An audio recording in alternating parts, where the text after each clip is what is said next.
So this is the video on section 4.2, simplifying fractions. There are divisibility rules that help us know when a number is divisible by another one. You've probably heard of the divisibility rule by 5. Just if a number ends in a 0 or 5, then it's divisible by 5.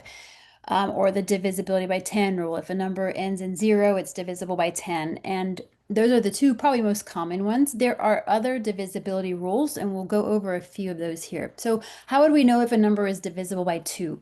If the last digit ends in an even number, oops, or that's the same thing as saying 0, 2, 4, 6, or 8. So if that last digit is even, the number is divisible by 2. For example, 46, all we're doing is looking at that last digit because it's even. 46 is divisible by 2. How do you know if a number is divisible by 3? If the sum, which means the addition of all of the digits, is divisible by 3, then the whole number is divisible by 3. For example, the number 693, if we add 6 plus 9 plus 3, we get 18. Because 18 is divisible by 3, then 693 is divisible by 3. The rule for 5 is if the last digit ends in 0 or 5, then that number is divisible by 5. And by 10, if the last digit is 0, the number is divisible by 10. A blank is one of two or more numbers that when multiplied together produce a given product. Factor.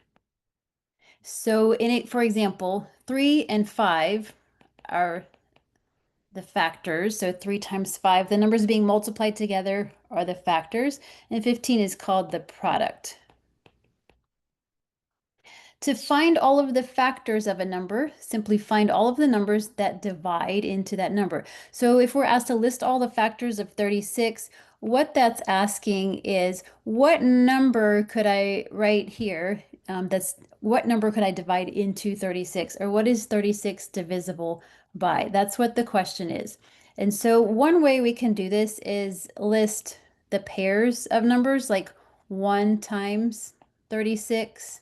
2, does 2 go into 36? Yes, because the divisibility rule of 2 is if that last digit is even, which it is, then 2. So 2 times, and if you're not sure what that is, just come off to the side or get a calculator. How many 2's go into 36?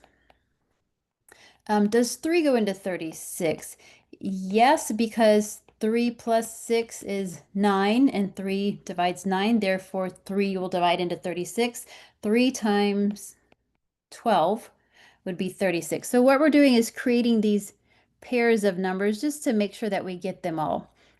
Does 4 divide 36? That can come just from knowing your multiplication tables.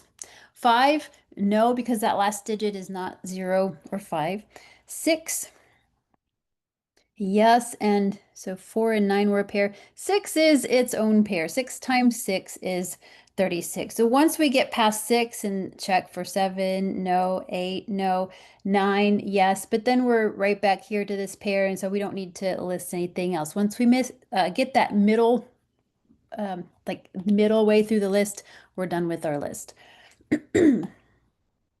What is a prime number? A prime number is a number greater than 1 that only has factors of 1 and itself. Circle the numbers below that are prime.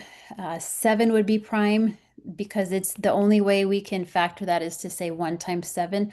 24, not prime, because we could have 2 times 12, 3 times 8, and there's more. But the fact that there's more than just 1 in itself means it's not prime. Which of the rest of these numbers would be prime? 5 plus 1 is 6, and 3 goes into 6, so 3 goes into 51, so not prime.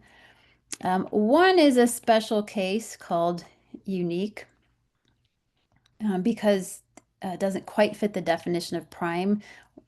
37, prime, prime, and prime.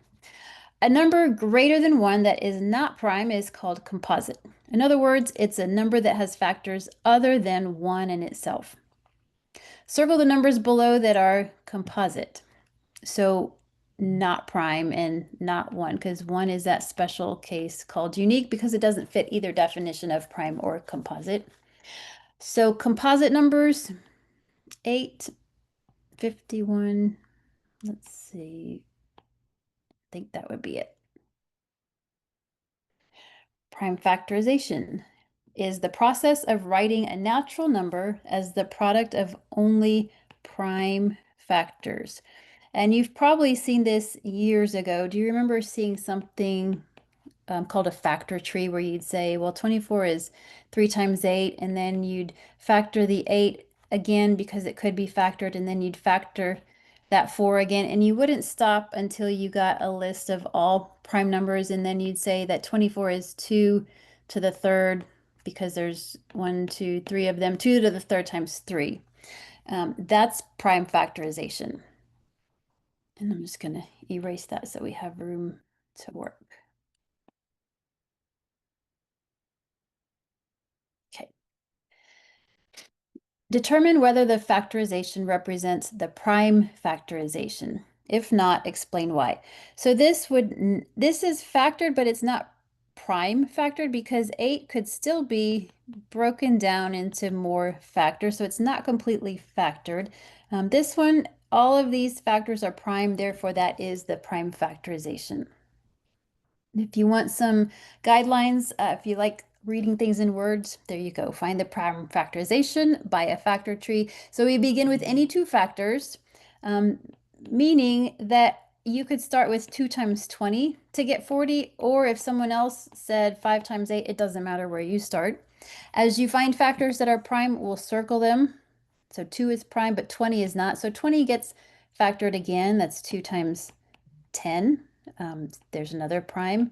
10 is 2 times 5. There's another prime, and there's another prime.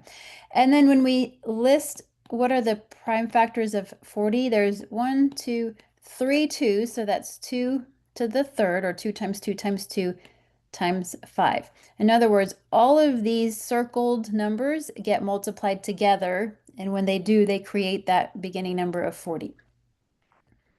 There's another example if you'd like to try.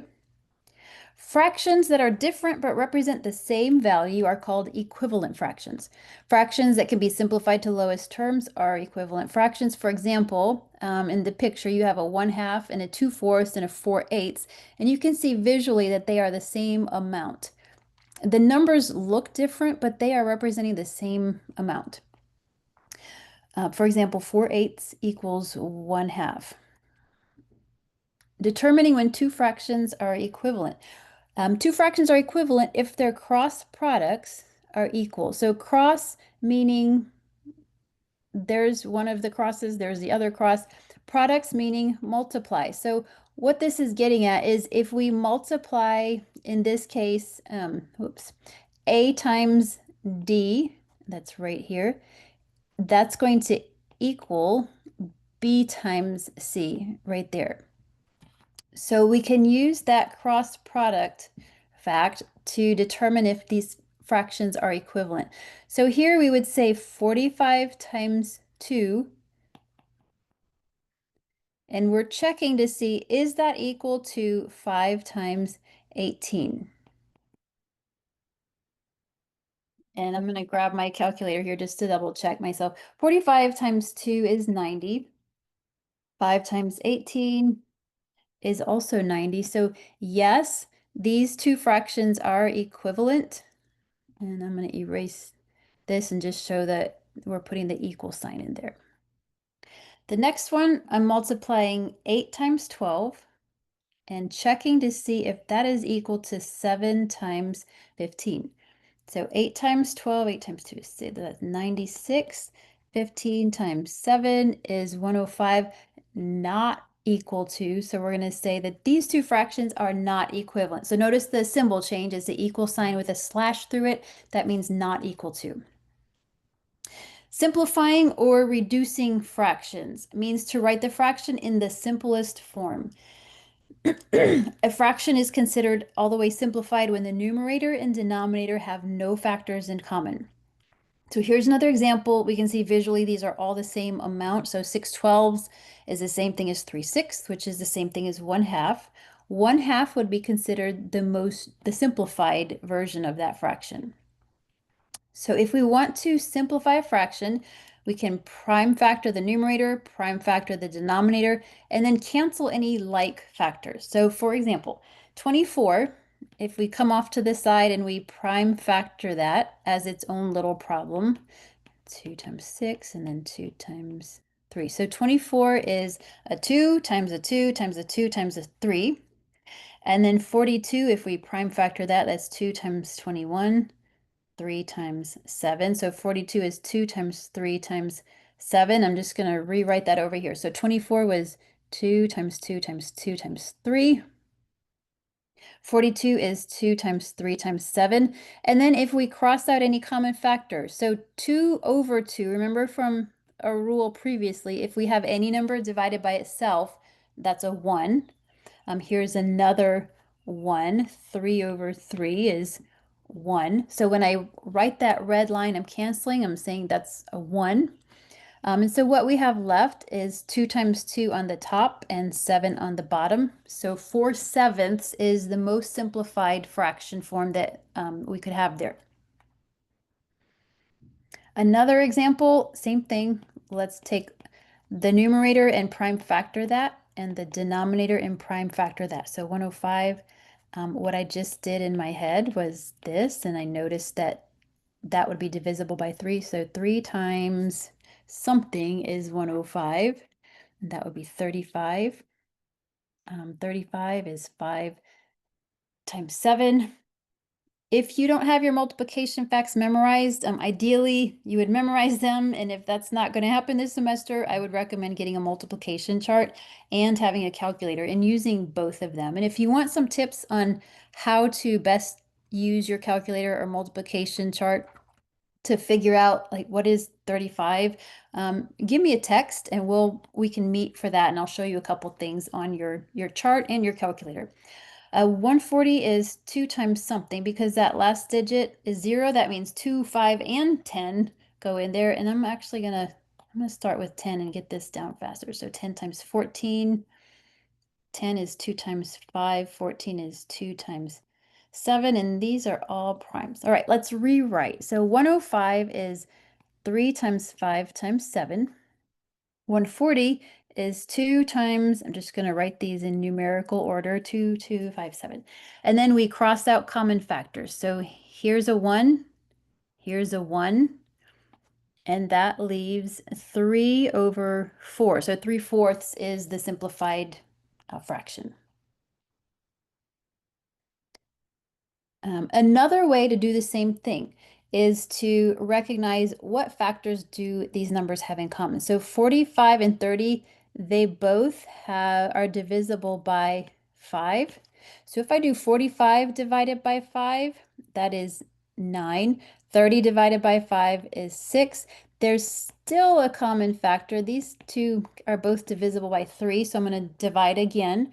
9 divided by 3 is 3. 6 divided by 3 is 2. And so 3/2 is the most reduced form. Let's go back here. What if I would have recognized these are both divisible by 15, which I didn't at first, but let's say you did. 45 divided by 15 is 3. 30 divided by 15 is 2. You get there faster and it doesn't matter.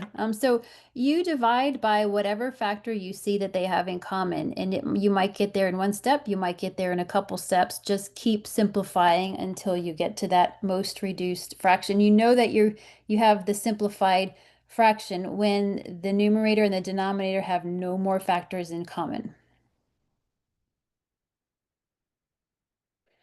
Okay, simplifying by powers of 10. Remember that a number is divisible by 10 if it ends in a 0. So when this ends in a 0, I could just cross those out because what I'm really doing is dividing top and bottom by 10, which means I would have 12 over 16. And that's just when they both end in 0, it's a really fast way to reduce. There's still a factor in common. Here they both are divisible by 4, so that would be 3/4. Do you see how these have 3 zeros in common? So when I cross out the same number of zeros, top and bottom, what I'm really doing is dividing by 1,000, top and bottom, which would leave 8 over 16. There's still a common factor there of 2, and so 8 divided by 2 is 4, 16 divided by 2 is 8, and let me back up. There's even a bigger factor that they have in common. These both have 4 in common. Oh, I don't know if they actually have more than that. I can't believe I didn't see that, but I didn't. They have an 8 in common, so that's 1 over 2. So 1/2 is the most reduced form. Let's go back and touch on one thing. What allows us to do this or this or this? What allows us to divide top and bottom by the same thing? When you have a fraction and you're dividing the top and the bottom by, let's say, 4 over 4, what you're really doing is dividing by 1. And anything divided by 1, any number divided by 1 is that same number. So when we divide by 1, or any form of 1, we're not changing the number. We're just getting a more simplified version of that number. I think that's it. That is your section 4.2. Your next step is to go to Alex and